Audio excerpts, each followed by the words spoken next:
We thank you for joining us for today's discussion at Ragikana. We are very honored to have with us Shri Sunil Sahasrabudhey, who is the founder member of Vidya Ashram Varanasi, an institution engaged in building a knowledge movement of the ordinary people, that is, a Lokavidya movement. A student of BHU and IIT Kanpur, Sunil ji has spent 2 decades at the Gandhian Institute of Studies, Varanasi. He has edited magazines such as Mazdoor Kisan Niti and Lokavidya Samvad, and was member of the Patriotic and People-Oriented Science and Technology Foundation. He has nearly 4 decades of experience as an activist and has successfully combined his theoretical interests in the philosophy of science and knowledge, Gandhian philosophy, and the theoretical basis of emancipatory movements with an active engagement in movements such as the students' movement of the 1970s and the peasant movement of the 1980s and 90s. He has written several books and articles in Hindi and English on the philosophy and practice of India's peasant movements, Gandhi's philosophy of science, politics of knowledge in the internet age, and so on. We are honored, sir, to have you, and we would welcome you with open heart. Before we begin, I would like to request Prasanna, sir, to say a few words about Ragikana, the genesis and the thoughts behind it. Prasanna, sir. Sunil ji, Chitra ji, मैं कन्नड़ में ही बोलूँगा क्योंकि आप मुझे मालूम है आप हिंदी में या इंग्लिश में बोलेंगे. ಸ್ನೇಹಿತರೆ, ರಾಗಿಕಣ ಹುಟ್ಟಿ ಇನ್ನೂ 1 ತಿಂಗಳು ಕೂಡ ಆಗಿಲ್ಲ. ಈ ರಾಗಿಕಣದ ಉದ್ದೇಶ ಏನು ಅಂತಂದರೆ, ಒಂದು ಮಾರುಕಟ್ಟೆಯನ್ನು ಸೃಷ್ಟಿ ಮಾಡಿ ಮಾರುಕಟ್ಟೆಯ ತತ್ವವನ್ನು ಬದಲು ಮಾಡುವ ಒಂದು ಹರಸಾಹಸವನ್ನು ಈ ಕೆಲವು ಯುವಕರು ಮಾಡ್ತಾ ಇದ್ದಾರೆ. ಮಾರುಕಟ್ಟೆಯಲ್ಲಿ ಮಾರಾಟ ಆಗುವುದು ಕೈಗಾರಿಕಾ ಪದಾರ್ಥಗಳಾದರೆ, ಈ ಮಾರುಕಟ್ಟೆಯಲ್ಲಿ ಗ್ರಾಮೀಣ ಉತ್ಪನ್ನಗಳನ್ನು ಮಾರುವ ಪ್ರಯತ್ನ ಮಾಡ್ತಿದ್ದಾರೆ. ಅದಕ್ಕಿಂತ ಹೆಚ್ಚಾಗಿ ಈ ಮಾರುಕಟ್ಟೆಗೆ ನಾವು ಒಂದು ಘೋಷಣೆಯನ್ನು ಕೊಟ್ಟಿದ್ದೇವೆ. ಅದೇನು ಅಂತಂದರೆ,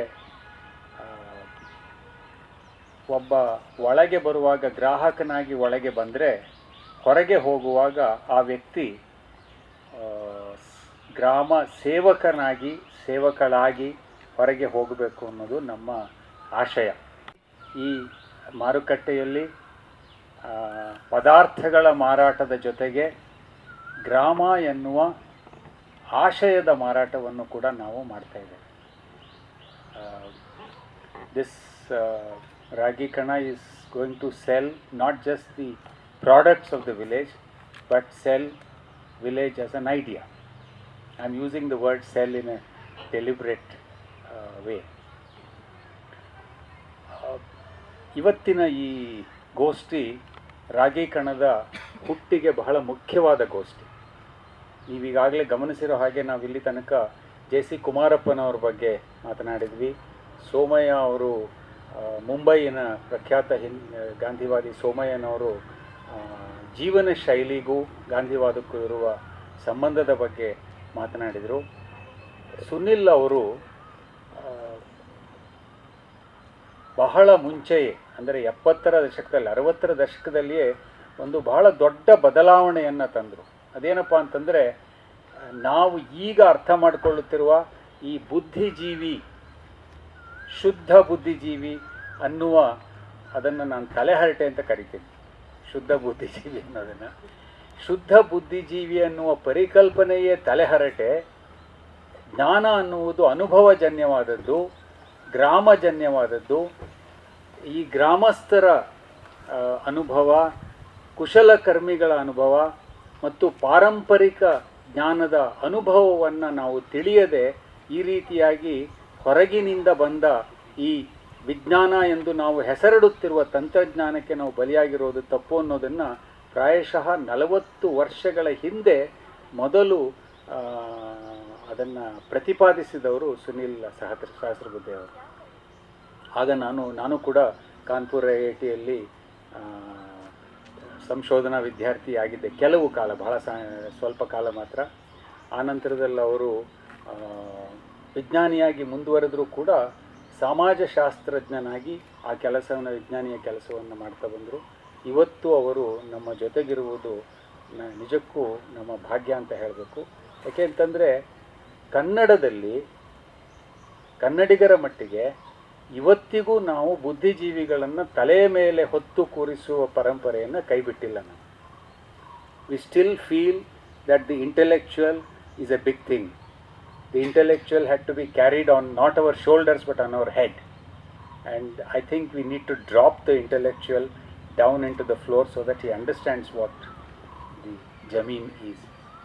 ಇಷ್ಟು ಆರಂಭಿಕ ಮಾತುಗಳನ್ನು ಹೇಳಿ ನಿಮಗೆ ವಂದನೆಗಳನ್ನು ಸಲ್ಲಿಸಿ ನನ್ನ ಮಾತನ್ನು ಮುಗಿಸ್ತೇನೆ.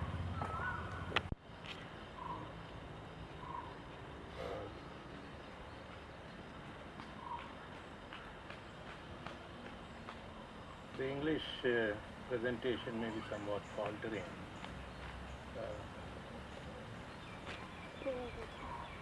Since I left Kanpur, I used English only rarely for speaking. Writing we have done.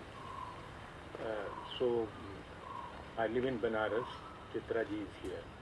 We live in Banaras, Varanasi. थोड़ा पास में तो और नहीं ऐसी जरूरत नहीं. We live in Varanasi.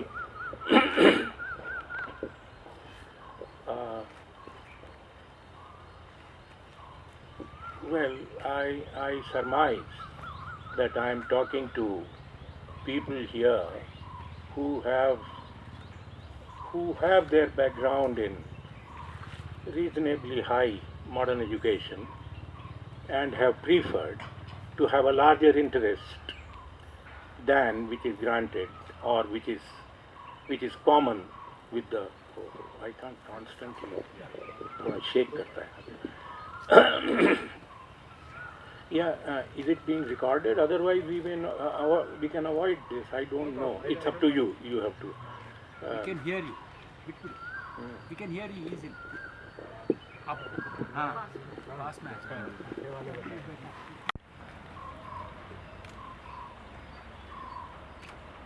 So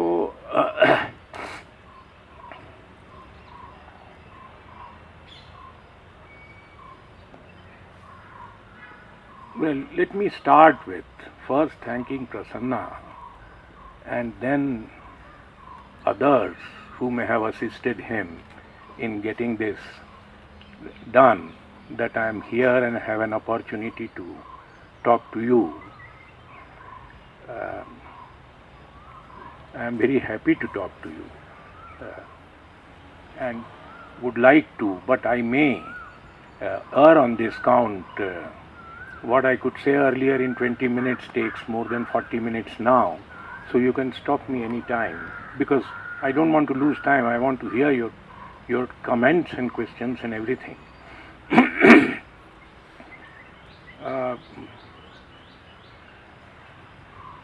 The title of this presentation or initiation is environment is not an isolated issue. Not an isolated from what? From general conditions in society. Nowadays it's not a very common approach, but at one time there was one way to construct an ideological or philosophical framework, was in terms of a framework of man's relationship with nature and internal social relationships, man's relationship. Man is a generic term. Each time I may not say human being. I mean, and man's relationship with other human beings.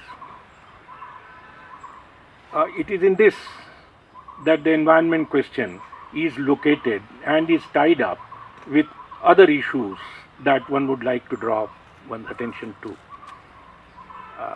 It is in man's relationship with nature that it is in some sense located, without appearing to be reductionist or without being reductionist. I would like to suggest one way of understanding this the environment question as man's attempt to control nature, an attempt degrading necessarily, inevitably into destroying nature. And it is when the destruction of nature becomes so, obvious, let me say, that people are permitted to talk about environment. I trust, I have not read the history of environmental studies, but I trust people must have perceived the environmental problem much earlier than the national or international focus it found or attention it could command. Because the interests of classes that be, which rule,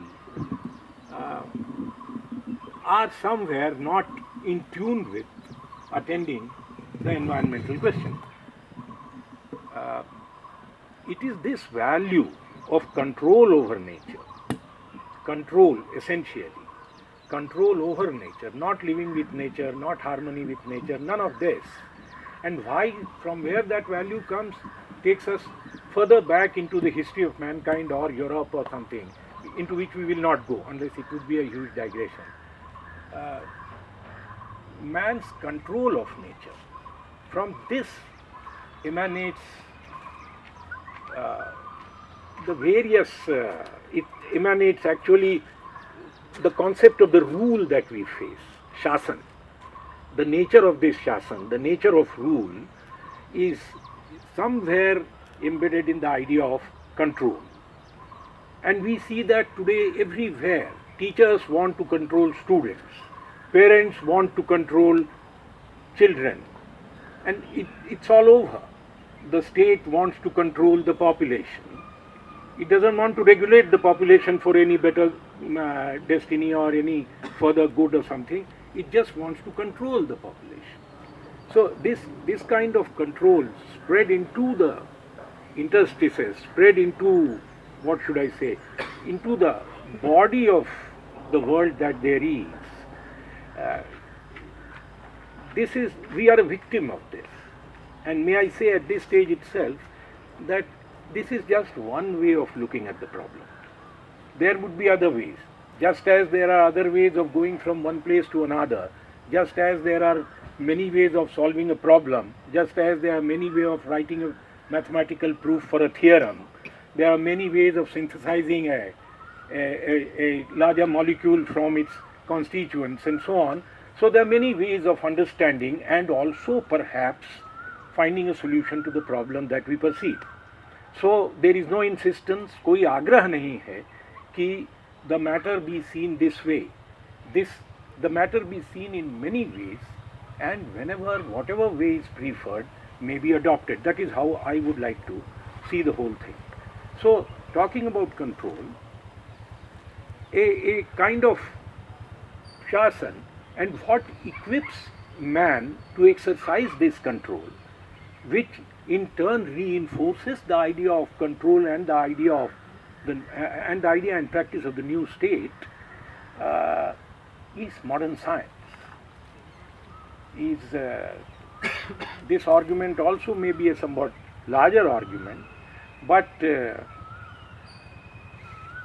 is an art in modern science of tapping large gradients in small time intervals. Petroleum, which comes into existence as a result of, I don't know, 1 lakh, 10 lakh years, is burnt to give you speed or power in fractions of a second. Water that may in nature not found to fall anywhere more than 10 feet or 20 feet free fall is made to, kind of the apparatus or this industry is so constructed, the dams and these are, that it falls 100 feet straight as a free fall and gives you the kind of potential energy or whatever, that kind of energy that you convert into electricity through turbine movement or whatever.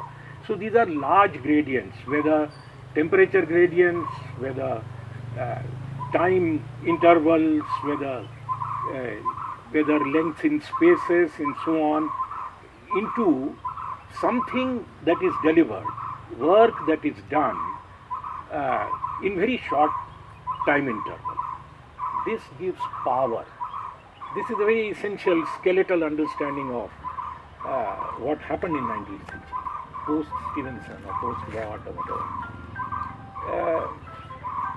This power engineering, to be able to do things far more quickly than nature allows in general, and than human beings were doing earlier in general. This very quick phenomenon, this leads to disastrous consequences. This leads to destruction of nature. Not only control of nature, but destruction of nature. And this is the essence of the environmental problem. And since the guiding value is that of control and rule, shasan, this pervades, as many people have written, that what you wish to do to outside, you end up doing inside too. So the kind of relationship you wish to build with nature, you end up building within yourself also, within your own societies also. So it is around control that these relationships start growing and taking relationship. I am not suggesting that this control was not there earlier at all, but the question is not whether it was there. The point is that it assumes a commanding position. There is a difference between something being there even in very large quantities or very widespread would not matter so much until it is not the command, until your actions are not guided from there, and so on. It takes a commanding position, and destruction of nature becomes the order of the day. We address this problem very late in the day. Very, very late in the day. As I said earlier, I suspect that this must have been understood much before this current, maybe early 80s, this ecology and environment. So how many, 30 years now, or maybe 35 years now. That's about all, I think. So when it could not be suppressed, the problem came up publicly. In this sense then, when this relationship with nature is recreated within society, a relationship of control and rule over the other, then you have these large-scale phenomena. Again, at a commanding height, the issue of, or the situation of, abject poverty and disparity. It would be scandalous to say, but one can propose for your consideration that even the degree of hierarchy that we see in the caste system may be a fairly modern phenomenon. That the question is not whether castes were there, the question is whether they existed in such very strong social hierarchy. But that's a separate question. I just broached it here to what extremes one needs to question the current idea, the dominant idea, what is taught in the schools and colleges, to what extent a questioning is necessary. Does not mean that what is being suggested will turn out to be true or any such thing, but a proposal to also look at this, to question. We are so fond of modern philosophy and modern ways of thinking. Descartes, being the father of the modern philosophy, his first stretch into philosophy is the method of doubt. I mean, we can't even doubt very simple things, very ordinary things which are being said in the university, taught day in and day out. And still we want to be considered as thinkers. Not done. It will not get done. I mean, it will be only with some powers that be that this can transpire for some time, not beyond that. Anyway, so these, the environment question, the poverty question, and the disparity, these three apparently disconnected, not disconnected at all though, may be taken together to understand and try to evolve a strategy or a deeper understanding of where we are and how we can get out of this situation. For this, now, this is just the beginning, I will suggest that the university knowledge, which is patterned on science, whether you teach Sanskrit, whether they are, I come from Banaras, I have seen the Sanskrit university. The subjects taught there are modeled on the paradigm of science. Those who refuse to accept the scientific, the so-called physical sciences, whatever paradigm they had, till late, they even have that. Those who refuse to accept that paradigm as a mode of understanding cannot stay in the university. Either they opt out or they are thrown out. Universities don't accept that. So you must take that view. That view, whether it is sociology department or department of philosophy, anywhere. For example, take the department of philosophy, the most open which is expected to be. Epistemology has been reduced to philosophy of science and methodology of science. If science is the only knowledge, then its methodology of acquiring it and the philosophy of what it is about and what it is, the logic of it, philosophy in the end analysis in today's conditions means the logic of it,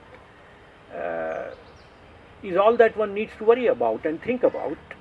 So if you want to think about knowledge, you must think about science, and therefore about the methodology of science and the philosophy of science. Epistemology no more exists as a department of human thought. It has become philosophy of science and methodology of science. It is at that level one needs to understand what has been happening.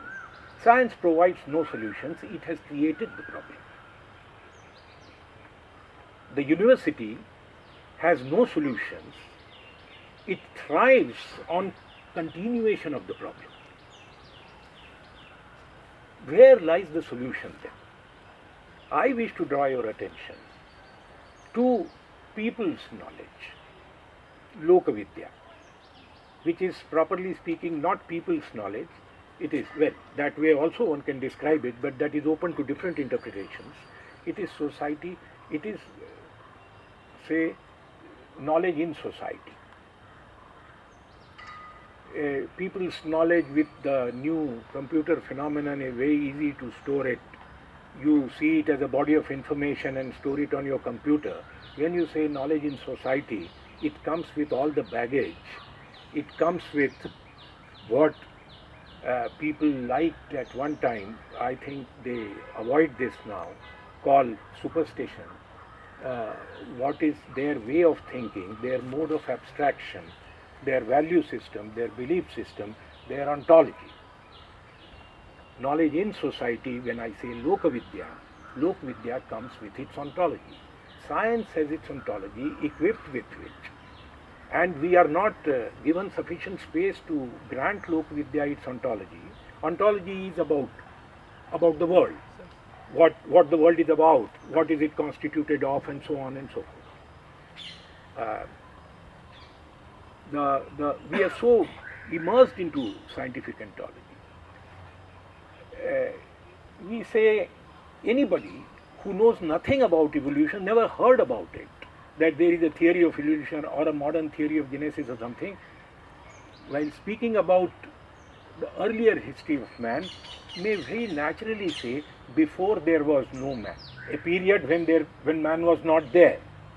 How does he conceive a period when there was no man? This is what we've been taught in the last 100 years. We never talked about a period when there was no man. We are many other civilizations, I suppose, about which I do not know anything, I have not studied them.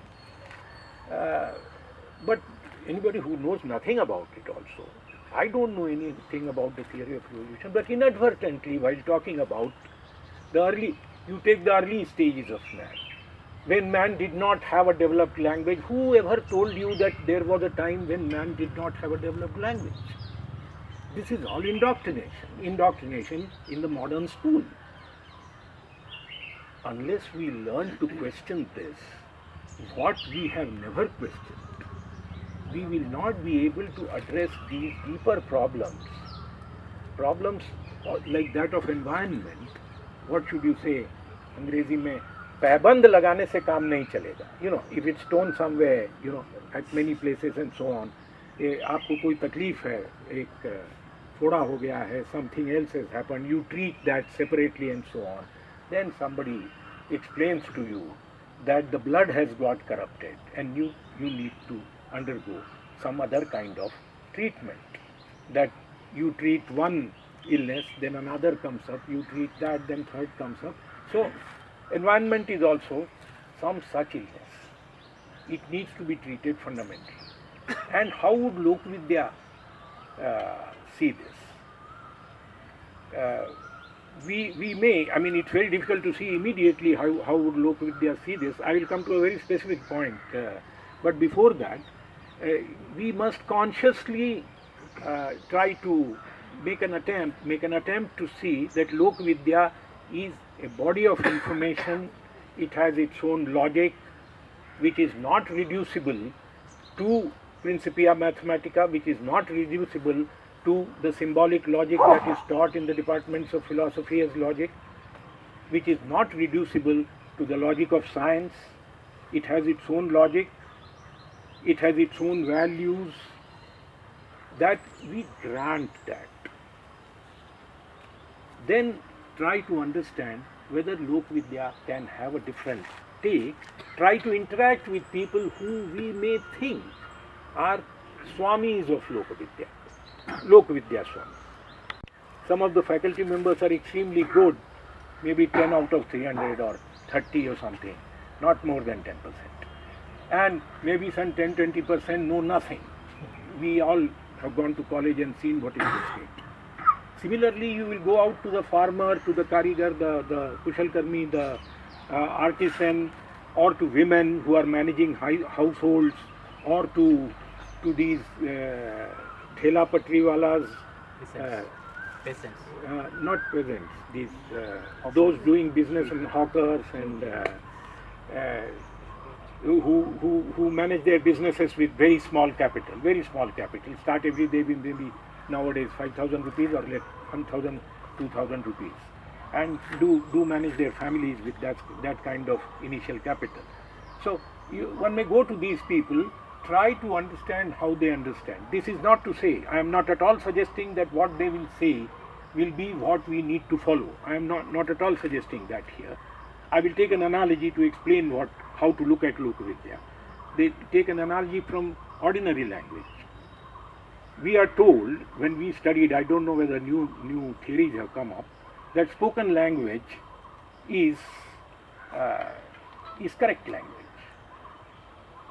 That the native speaker of any language speaks the correct language. But if you go to a native speaker, you will hardly ever meet a native speaker who you would think is speaking what may be considered a correct language. By the same standards, a native speaker is the speaker of the correct language. It is an ensemble characteristic. It is a societal characteristic, which every individual, no individual, like an average in any data, conglomerate data, like an average, no particular individual may possess those values or those competencies and so on. But it is not a simple average, it's not a mechanical average. It's something else that there is. It's an ensemble characteristic. It's not an average of what they are saying. No, it's just not that. It will need a dialectical reconstruction, a constant dialectical reconstruction to be able to reconstruct what should be the criteria of correctness. It's not simple. It's much more difficult than the sociology theorists or the departments of philosophy are able to do. It's much more difficult theoretical exercise to do this. Activists are able to do this. We need thinkers to do this. Scholars will not be able to do this. Those who ask for reference on who else has done what in this area before, maybe that is useful, but that cannot become a precondition to be able to think about this.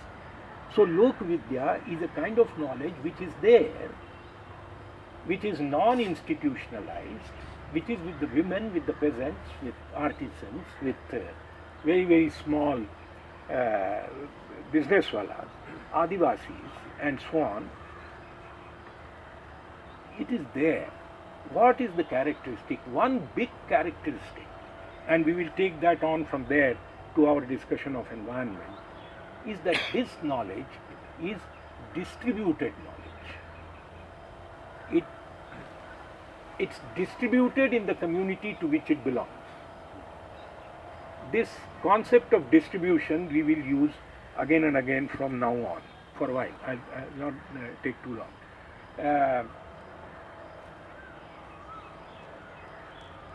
When we learned our science, our politics and all other things during those times, 70s, broadly, this idea of distribution we never came across. It is a relatively recent idea. I think only after these network fellows have come, even they don't use it very, they use it only sparingly. But it is only after they have come that it has come into dominant discourse. In different ways it must have been in discussion in Lokavidya. But to be able to discuss this idea in the public domain today, it requires some kind of credit that it derives from the new network situations and so on. Nevertheless, that has come to be, so we will take advantage of that. Distribution is the idea. We wish to think about a distributed society, a distributed knowledge, distributed governance, and whatever there is, distributed enterprise, distributed industry. There has been attempt before this. I will explain this with some in contrast to decentralization. You see, you look at decentralization. You imagine decentralization sitting at the center. You need not sit at the center, but even if you are in a village, it is under the commanding heights of center's thought that the idea of decentralization comes into existence. I am sitting in a village, have been a victim, or am a victim of those commanding heights of thought that emanate from Bangalore or Delhi. And I will also talk about decentralization. Some of the great leaders, see, Gandhi talked about Swaraj. That was the distributed system. We will come back to that. Maybe it is very important. Lohia talked about small machine. The paradigm is lost. Lohia is not talking about distributed system. He is talking about small machine. That means the idea of the machine is carried over. If you talk from an independent end about a distributed enterprise, the idea of machine is not a constraint on you. Moment you talk about a small machine, the idea of machine has come on as it existed earlier. And the idea of the machine as it is in discussion in late 19th century and early 20th century is in the context of the new organized motion and useful work that it can produce. There is a lot of writing and debate on this. We need not go into that again. So the small machine, the talk of the small machine gets trapped into the idea of organized motion and useful work, a concept emanating from thermodynamics and organization of energy as quickly as possible.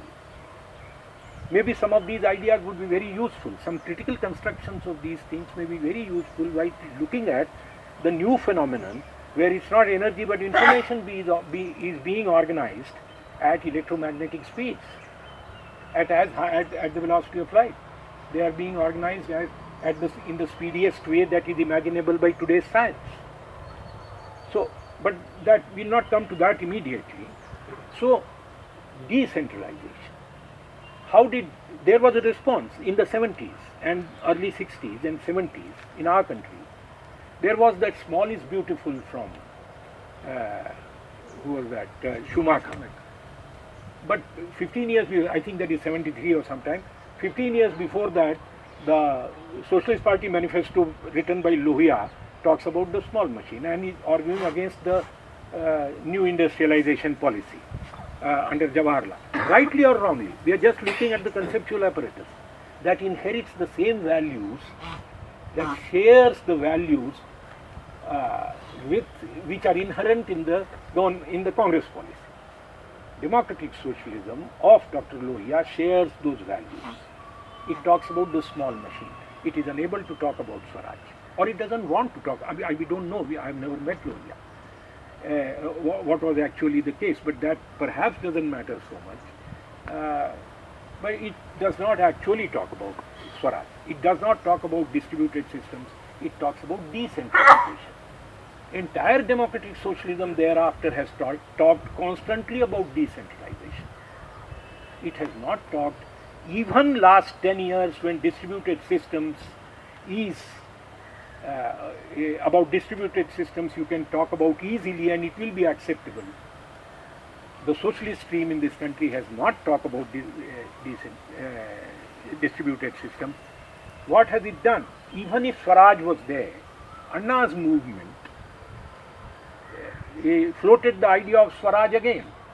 And Gandhi, in a way, understood, rightly or wrongly, that needs to be debated separately. Swaraj, and strengthened the idea of Swaraj with that white cap, the Congress cap or whatever, at that time, 30s, early 30s. There was a directive from the Congress party that you must wear the cap even during the civil disobedience. It was a very important part of their armory.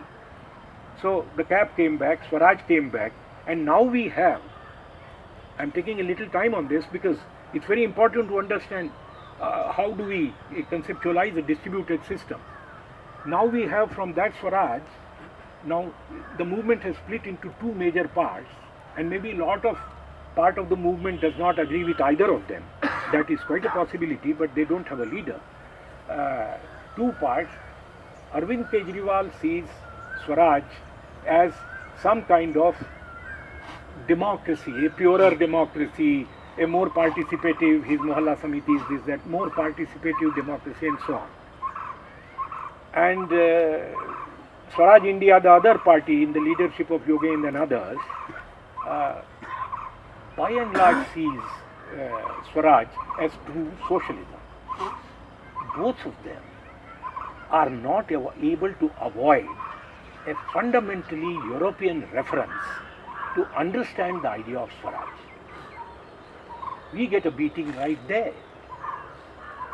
We want those ideas, for those ideas to be understood. I'll take another example right here for this. Prabhat Patnaik, in the wake of what was happening in Jawaharlal Nehru University, there were evening lectures of various faculty members and so on. Prabhat Patnaik's lecture we saw as a video. They were all online later. So we saw that sitting in the ashram. He says at one point, in the very beginning of his lecture, to understand nationalism, you must visit 17th century Europe. Over 99% of the people of India, that means, cannot understand nationalism. Here is an ideologue of Communist Party.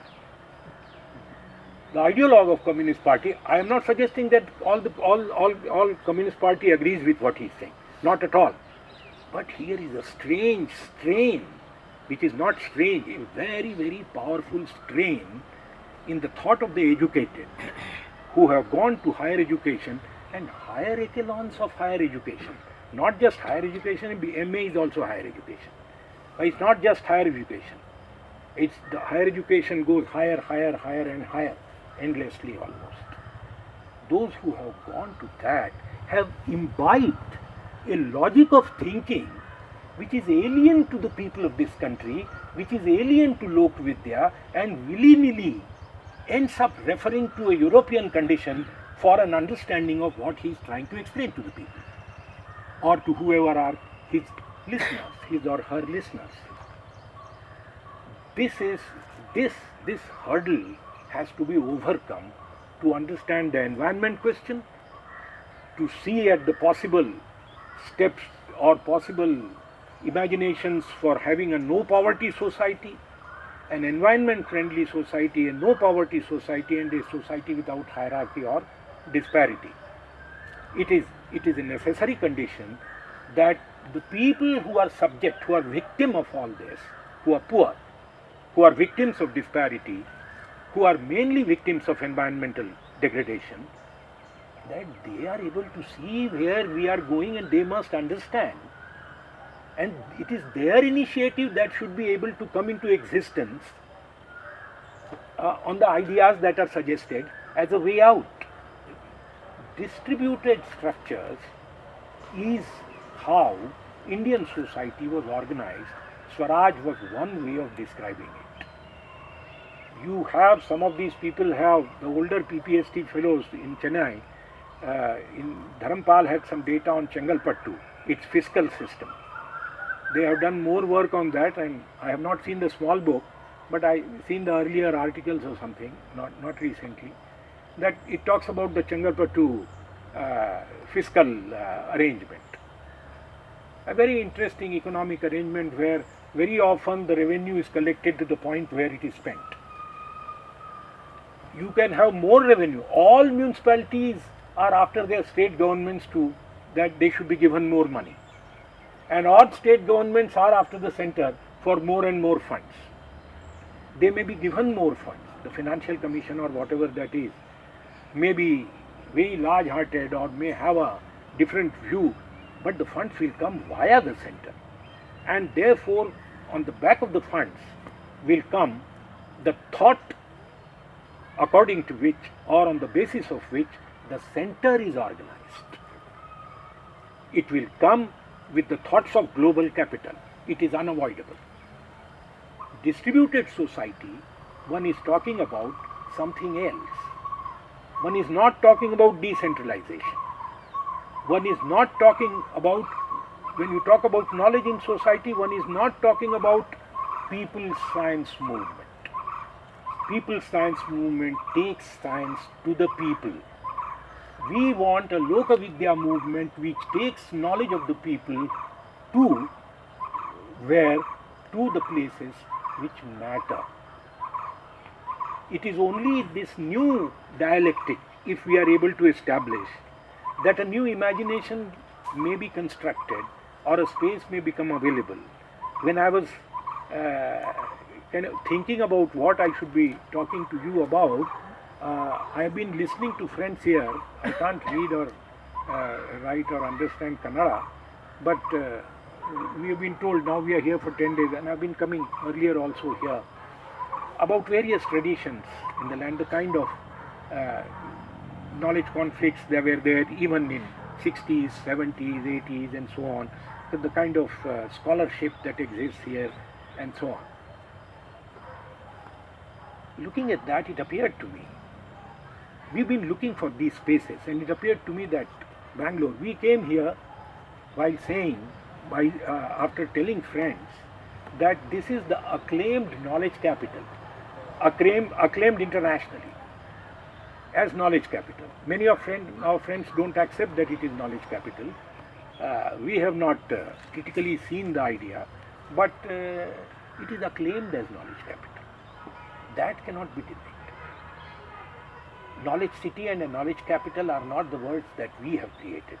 The words have been created in a certain stream of thinking and doing things which is relatively recent, 20 years, maybe 25, 30 years or something. They have created that word in the sense in which it is popular. Bangalore is the knowledge capital. I am told that when US they lose some business or some business is being outsourced, they say it is being Bangalore or something. Everybody knows about Bangalore. It was some 15, 16 years ago, once I was in CSDS, the Rajin Kothari Center at Rajpur Road in Delhi. Shiv Vishwanathan was there. He started telling me about, I hadn't heard of this.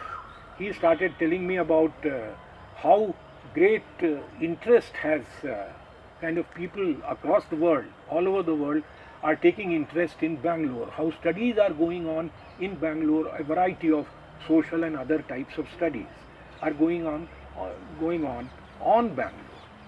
So Bangalore that way has a special status. But if Karnataka has traditions of knowledge of a certain kind, then Bangalore is not just this.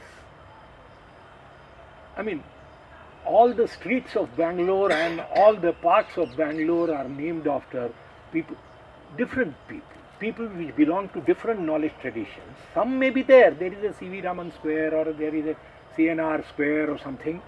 There may be some of these. Fine, no problem with that. But much more, many more places, whether in the name of Kempegowda or some other person, great personages of your history, of the history of this part of the world, which belong to, we would like to say, we need to pick this language, we would like to say who belong to a different knowledge tradition. Moment we say that they belong to a different knowledge tradition, we are equipped to talk to the commanding heights of knowledge today. Until we say that was, I mean, we ascribe knowledge to that tradition, and not just of ways of doing things, mannerisms and mores and so on. No, not all this. I don't know, G.S.R. Krishnan may help us better on that, how to go about doing this and what has actually been done. Look at that as knowledge tradition. Then, Lokavidya knowledge, these are all Lokavidya knowledge traditions. Moment you will talk about organized knowledge traditions, you will have to go back to some Aryabhata or some Biman Shastras or something else. They are isolated and here and there. Mainly when you refer to the traditions of ferrous technology are in the hands of a very small, untouchable section of the tribal population of this country. Absolutely fine, high grade science and art, still there, live and kicking. There is no interest. That is the kind of knowledge tradition of this country. They are people who have preserved this. They are people who live by this. They are living traditions in various ways.